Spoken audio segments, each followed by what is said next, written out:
Hello and welcome to Talk a Good Game. It's a match preview of West Ham United against Arsenal. And Gonzo, we'll start as always. What's your thoughts on the Gunners?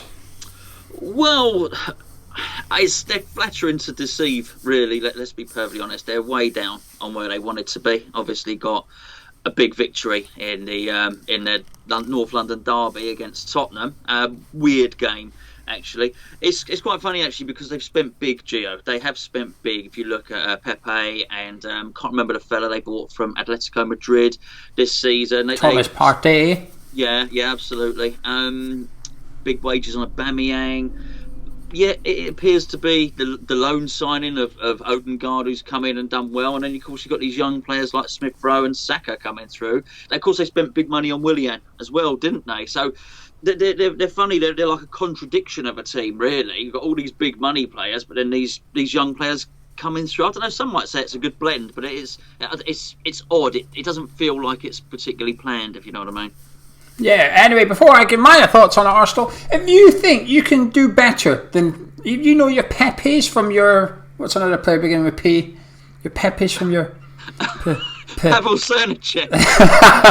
Pablo Fanals. if you know your different players and you want to get involved in a bit of a scouting network, you've got some time on your hands, want to kill something, want a new hobby, want to expand your knowledge. I'm going to send Gonzo on one of these courses soon to expand his knowledge, where he stops YouTubing players essentially. This video is sponsored by S4 Scouting. Remember the scout we had on the channel a month ago, Jed, the former West Ham United scout? He runs these workshops and he's looking for some of you guys to get involved. So if you want to know more about it, the link is in the description below, and a massive thank you to Jed for getting in touch again and sponsoring 3 videos, this one and 8 other 2. Proper West Ham fan Jed is. Anyway, my thoughts on Arsenal.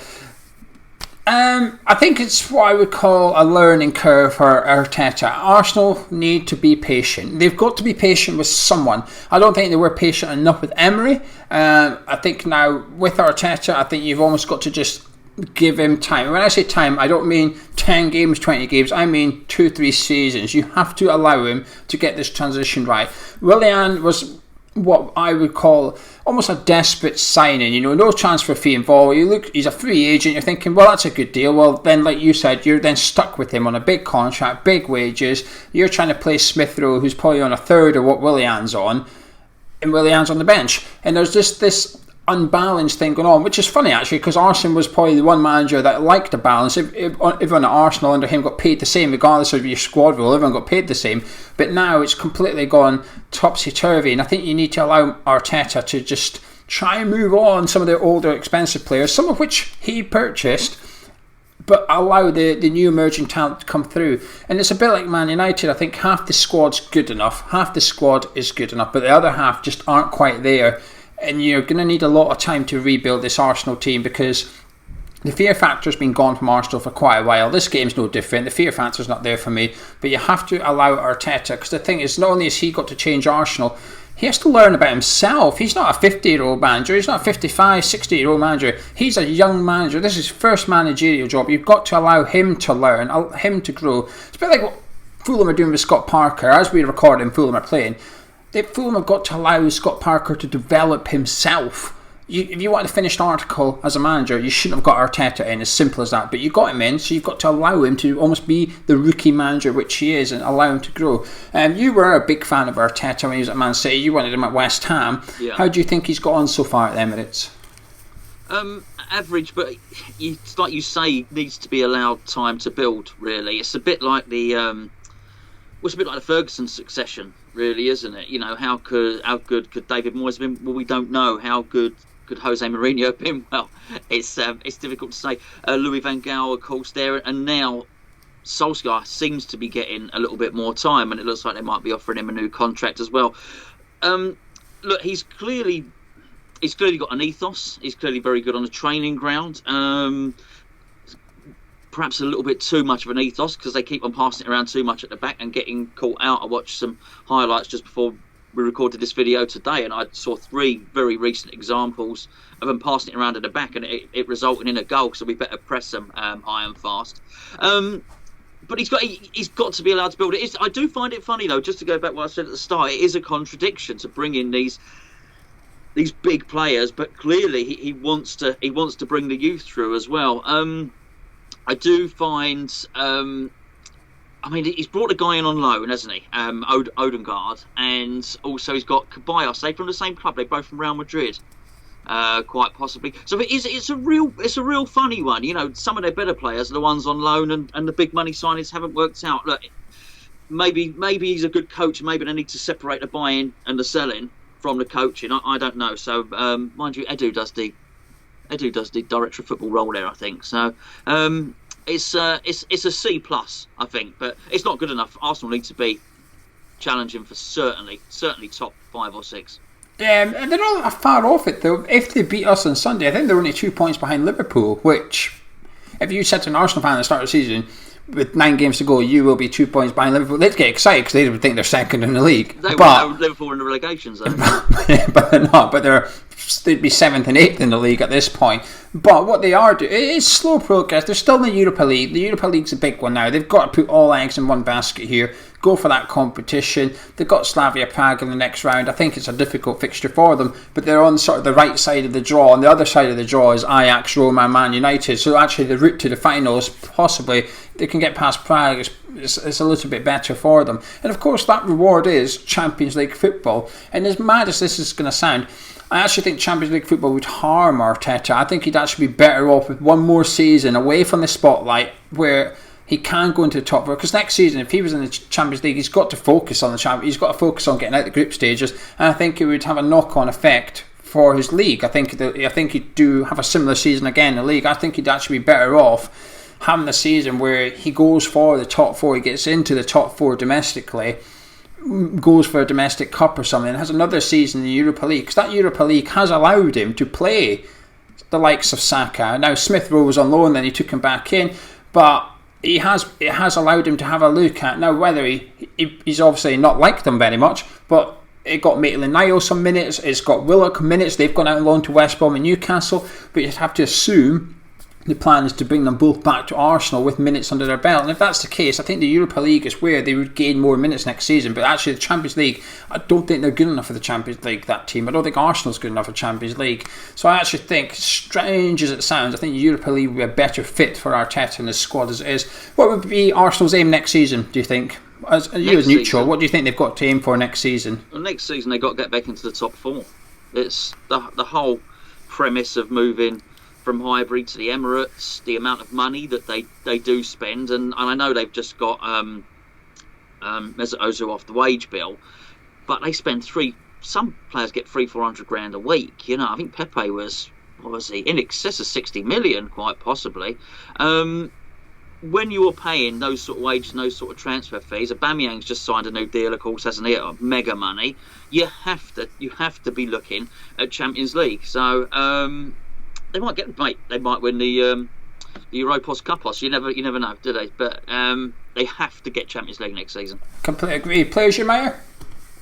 Tierney this season, Geo. Hadn't seen much of him before. I used to ask you about him, didn't I? Because you used to say you had 2 really good left backs for Scotland, and I've seen a lot more of him this season. I'm really impressed. He's a really, really good player, and of course Saka has been incredibly impressive. Started paying a bit more attention to the England team as we were doing for the channel anyway, and was really impressed with what I saw from him for England. Had my eye on him for Arsenal as well, and he's done really, really well.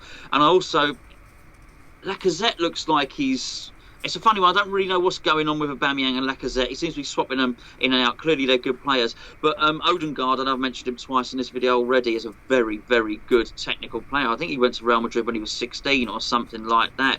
He was I think he's really good mates with Martin Samuelson, who used to play for us, and I mean he was meant to be the next big thing, which is why they signed him. A wicked left foot.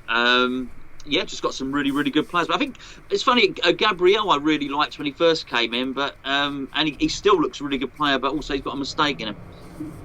Yeah, I think Leno is possibly one of the most underrated keepers in the league, actually. He doesn't seem to get as much plaudits as others. I think, I'm not saying he's that much better than Fabianski, if at all, really, but I think Fabianski gets more plaudits than what Leno does. I think one thing Arteta has done is shored up that Arsenal defence.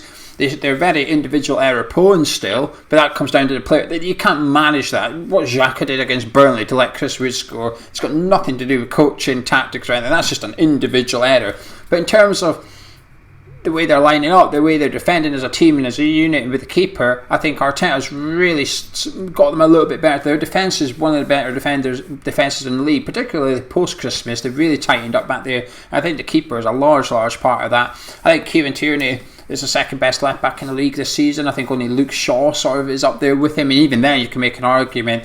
I think going forward, I think he's the best left back in the league. I think defensively he's still a little bit suspect for the Premier League, but sometimes attack is the best form of defence. When it comes to fullbacks in the Premier League, I do think that is the case often. You've got a real attacking player that can go forward and continually get assists and create chances. You'll oversee his defensive sort of weakness, if you like, because what he offers you going forward far outweighs it. And I think that's the case with Kieran Tierney. He's just constant running, 90 minutes just up and down that line. He's fast as well, very creative, times his runs very well, and we're going to have to be careful. And then Smith Rowe, I think there was a lot of talk about him when he was on loan in the Championship, and a few of our subscribers liked him as well. And I hadn't watched him much in Championship to comment, but since he's gone back to Arsenal, Arteta took him out of the Championship and put him straight into the number 10 position almost, and said, I'm going to build my attack around you, which was a massive testament to the guy. And you do worry that sometimes it's too much on the young set of shoulders.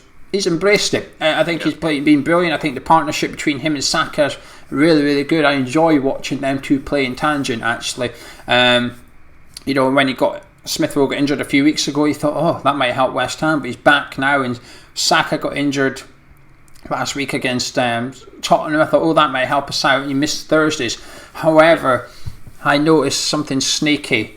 Saka's in the England squad. Now, there's no way Southgate would not put Saka in that England squad if he wasn't fit for Arsenal. There's just no way Southgate would do it. If he's unfit for Sunday, he shouldn't be in the England squad, as far as I'm concerned. But the fact he's in there, possibly away to play 3 games in a week, he must be pretty fit for Sunday's game. So I think while we'll expect him not to be there, we'll expect him to be injured.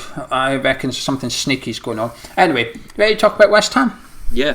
Brilliant. Right, team news. Masuaku and Yarmolenko were involved earlier in the under-23 game for West Ham, so that's promising news for us. While they won't be involved in Sunday's game, they're certainly back playing, getting ready for the match fit, so I think we can expect them back after the international break. And then there's still a little bit of doubt over Pablo Fornals. Some reports were suggesting he is back. David Moyes was a little bit coy in his press conference earlier, suggesting that he was still iffy.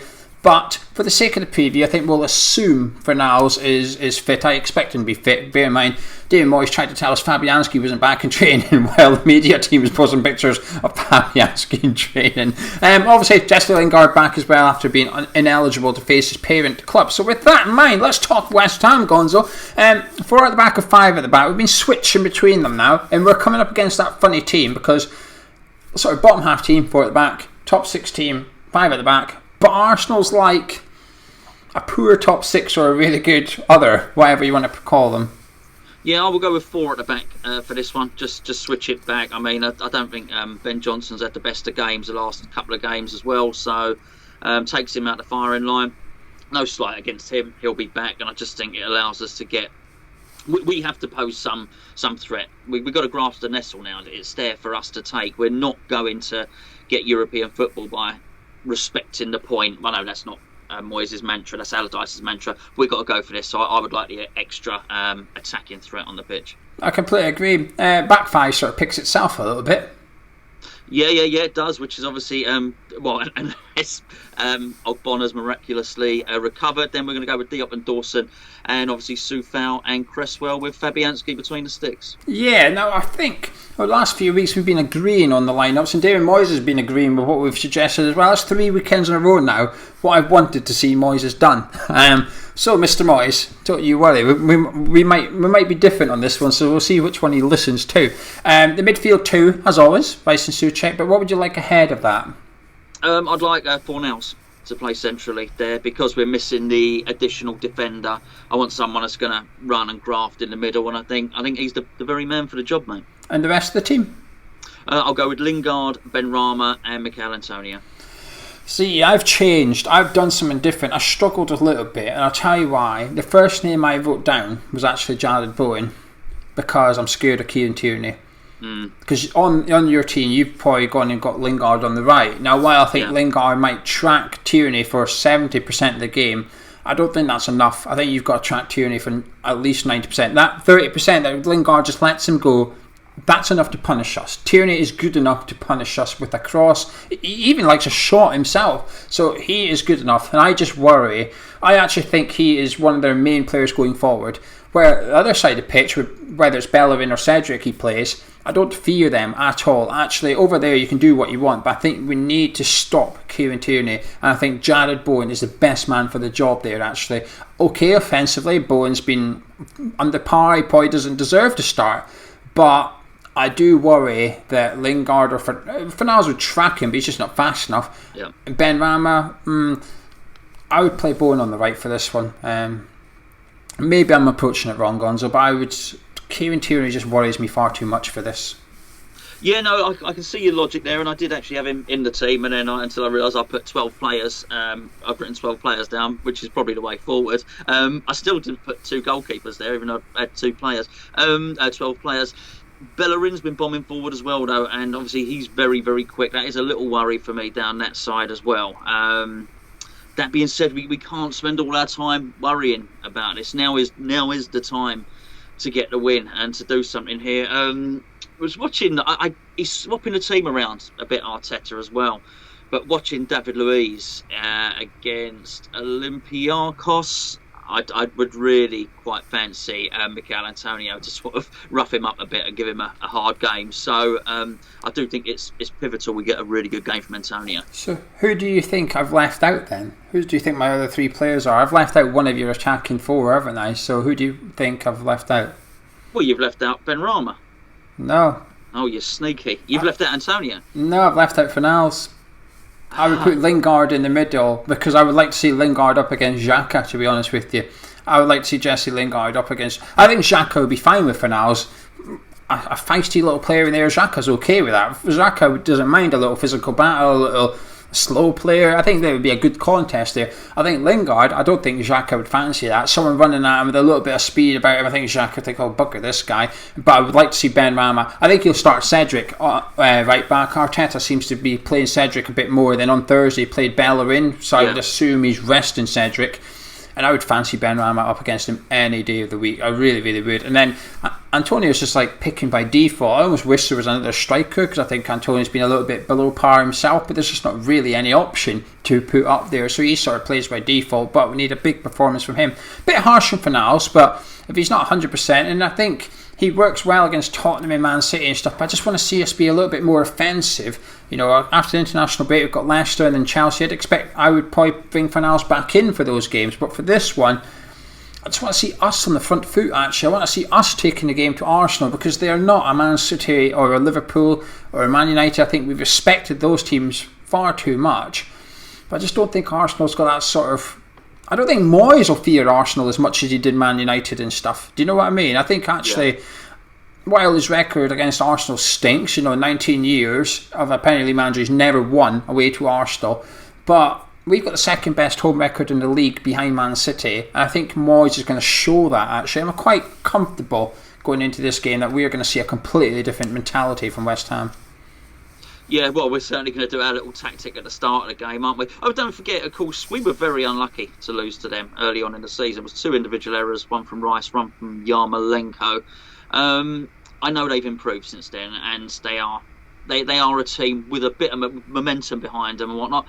But they've just played in Europe, Geo. They do have... I wonder at what point, you keep wishing for these sort of things to happen, but at what point do they look at that and look at Europe and think, actually, possibly this is our best chance into the Champions League? You have to imagine they won't get top 4 this season, Arsenal. That would really take something very special, wouldn't it? So, mate, look, we got a chance. We got a chance, but we do have to go for it. You talk about that mentality, has to be there from the off. We can't sit back, try and keep it 0-0, then try and do something. We have got to be proactive in this one. Do you think we will be? I do. I do think we will be. Yeah, I do. Look, Moyes has worked a lot of his career to be in positions like this, and he probably didn't expect to be in this position, regardless of what he said about being a winning manager and so on and so forth.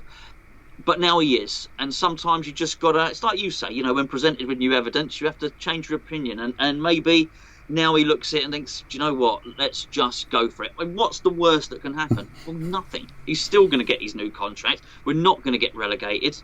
Go for it. Go for it. A point here. I'm not saying it won't be enough. You don't know how the Europa League places are going to play out because of cup winners and things like that. But just go for it. Have a go. They have frailties. And I know what you're saying about the good defence, but they also have frailties. Individual errors are still frailties in the defence. So let's try and expose some of them. We've got to press. We've really got to press them and put them under pressure. Yeah, I completely agree. I do think we will see us go for it a little bit because, like I said, around the corner we've got Leicester and Chelsea and Wolves in there as well, but two of those three teams are a harder fixture than this one, and I don't think a point is enough for us for this game. Actually, I will be just depends how we play, so on and so forth. But speaking now, I'm not be disappointed is the word, but I'll be a little bit underwhelmed but with a point against Arsenal. I almost feel like we're not going to qualify for European football or something like that. It's going to get a little bit tougher for us. We have an advantage this weekend that there's not that many Premier League games. Most of our direct opponents for European football are involved in the FA Cup and therefore don't play.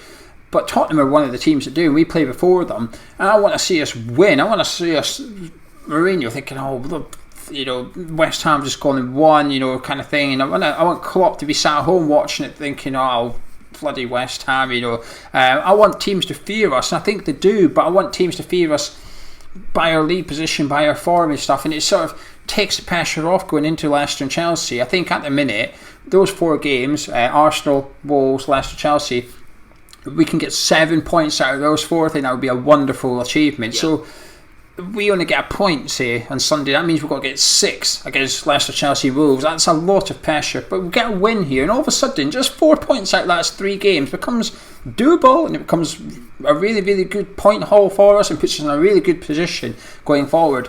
We just got another opportunity. We blew at Man United just by our mentality, our setup and stuff. We cannot afford to do the same against Arsenal because they do have good players. You know, Pepe ripped us apart at the London Stadium last season. You know, Creswell took a booking and tried to take him out, went off injured. I think it was Masuaku, come on, showed him onto his left foot and he bent it into the far corner. So they've got players that can win the game like that. But I don't know. Are you confident for this one? No, not particularly, I've got to say, but I do think we'll give them a game. We've got to play. You know, I mean, the Burnley game was interesting because Burnley did try and rough them up, but if you watch the game, Arsenal had a lot of shots. They were hitting the post and all sorts was happening in that one. So, but I think we got more quality than Burnley. So I think we need to rough them up a bit and we need to impose ourselves on them. And we need shots. We get a lot of shots, then, you know, we've got every chance. And this is it. I'll tell you what, if we beat Arsenal, though, I will be confident then. I'll think, hold on, it's game on. We have to win it. This is, I know we say it every game and all the rest of it, and this is the important one. But it really is. Am I confident? No, because I've watched them play a bit, and they've got a lot of really good players. But for once, we also have players that they should fear. And but Moyes just needs to let the shackles off a little bit. Yeah, I'm quite optimistic. You know, Lingard back, Fornals, but like I said, while I wouldn't put him in, I fully expect Fornals to start. I think Moyes' starting 11 will be our sort of back 7 of the team, but I think the front 4 will be Bowen, Fornals, Lingard and Antonio. I don't think neither of us are going to see our front 4. I don't think Ben Rama's going to be in the team. I think that's what he will do. And if that is the case, I'm alright with that team, by the way. That team comes out on Sunday, I'll look at it and think, well, that's good. Then we've got an attacking threat either side of Fornals. We've got the work ethic in there and we've got Antonio up front. I'm okay with this. I'm happy with this. But you said we keep saying, oh, this is the important game. The only reason we keep saying that is because we're still in the race. We are still in the hunt. Because we win that important game, we go on to the next one, and it is still important. The only way we will stop saying that is if we start losing games and actually we're 6 points behind, we're 7 points behind. Then we'll stop saying this is the important one because it's no longer important. So I actually want to come on here every week and say, how big a game is this? And for us to say, well, it's massive. Because that means we're still in the race, whether it's for the top 4, for the Europa League, whatever, we're still in the race. You should be worried when we don't say it's important anymore, because that means we're what Leeds United currently are, which is, well, there's nothing to play for anymore. We're not going down, we're not going European football, it's done. But I'm feeling quite optimistic, Gonzo. I'm feeling optimistic. I think Arsenal have been impressive of late. I thought they blew Tottenham away. I thought, 2-1. I don't think it was a fair reflection on the game. I think Arsenal deserved to win by more in that fixture. They got beat by Olympiacos, but Arteta won't mind. It was about sort of being professional and just getting into the next round. They've done that. He was happy. You could see how happy he was at full time. And I do think the Europa League is a priority for them. Arteta hinted about it before beating Olympiacos. Now they're through. It's going to become even more important. I don't think we'll see that this weekend because it's the international break, so that's a disadvantage for us because Arteta can put out his first 11 and then not worry about it for a couple of weeks. So it's a slight moment, but I think if there's a positive to come out of their defeat against Man United, it will be a reaction against Arsenal. We won't know if there was a positive until we see us play against the Gunners on Sunday, but that loss, that feeling of, you could tell the players were disappointed. You could tell the manager, he got it wrong, but you could tell he was disappointed with everything. And we have to see a reaction on Sunday. And I'm quite optimistic we will. So can I get your final words, Gonzo? And can I get a score prediction from you, please? Yeah, I mean, look, as I said before, big game. Momentum from the very, very start. Let's hope a couple of the set plays work for us on this one. If we do and we score early, then it really is game on. Particularly if we score early and we sit back, they will have long shots. They love a long shot, this team. So I would like to say if we can contain them to just having long shots, normally that would be good. They're actually quite good at them as well. They've got a number of players who can shoot from long distance really, really well. The boys will be up for this. They've had all week on the training grounds. I still think we're playing a very good team, but I think we're a good team as well. So I'm going to go and sit on the fence with a 1-1. I was tempted to go 1-1 actually. I think Arsenal won't spring a surprise. We know the formation they're going to play. Moyes can probably work out 9 of that starting 11 already without any. In the ones he doesn't know, it'll be a 50-50 choice. Like who's starting on the left wing? It's probably 50-50 at the minute between Aubameyang and Odegaard. If Saka's unavailable, it'll probably be Aubameyang and Odegaard goes over to the right. But it's easy to predict the Arsenal team. So for that reason, there's no reason for us not to be prepared. We've got arguably our first 11 on paper available for this weekend. I know Masuaku's, Bona's not quite fit, but we've got an adequate replacement in Diop at the moment. Creswell's played fine at left back. So we're doing quite well. We've got a good team available to us and we have to see a reaction. We absolutely must see a reaction because 2 of our next 3 fixtures are more difficult than this one. It's as simple as that, really. And I don't want to be disrespectful to Arsenal. I think they're a good team. But the reality is Leicester and Chelsea are better than them. They're above us in the league, Arsenal not. And we need to show that on Sunday. We need to show that we are more likely to get Champions League football than them. And I think we're going to do it. I'm going to go West Ham 2, Arsenal 1, Gonzo. Anyway, what time's kick-off? 2:15? Yes, it must be something like that, isn't it? Two-ish, certainly. Two-ish. Well, an hour and 5 minutes before kick-off, we will be live on the channel. So if it's a 2:15 kick-off, we will be live at 1:10 right here on the channel. If you enjoyed this preview, do subscribe and drop a like on it. But more importantly, check out S4 Scouting. The link's in the description. Massive thank you to Ged for sponsoring us for this video and 2 more. We massively appreciate it. It helps the channel out a lot. So thank you to Ged. And Gonzo, I shall see you on Sunday. Look forward to it. Take care. Ta-ra!